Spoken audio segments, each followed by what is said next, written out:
Welcome to Accounting for Law Students. We have already learned in accounting that we can classify things into three different groups: assets, equity, and liabilities. When a transaction occurs, certain accounts will increase or decrease. In accounting, we record the increases and decreases by using the language of debits and credits. It is important to note that sometimes the word debit will mean increase, and sometimes it will mean decrease. Sometimes the word credit will mean increase, and sometimes it will mean decrease. So how do we know when debit or credit will mean increase or decrease? We will use the accounting golden rule. We already know that the accounting equation is assets equals equity plus liabilities. This can be written as A equals E plus L.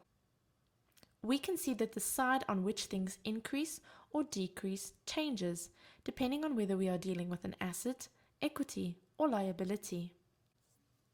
This shows us that assets increase on the debit side, while equity and liabilities both increase on the credit side.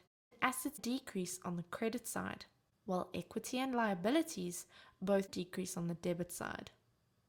We can also see the letters DB and CR on either side of each account. DB stands for debit. Debit is always on the left-hand side for all T accounts. The letters CR stand for credit. Credit is always written on the right-hand side for all T accounts. We have already learned in Chapter 1 that owner's equity can be broken down into income and expenses. Let's look at this in the context of the accounting golden rule. We can think of expenses as being bad for our business. Therefore, expenses decrease our equity. We can think of income as being good for our business. Therefore, income increases our equity. You must learn the diagram of the accounting golden rule off by heart. This will help you in the exam. It is very important.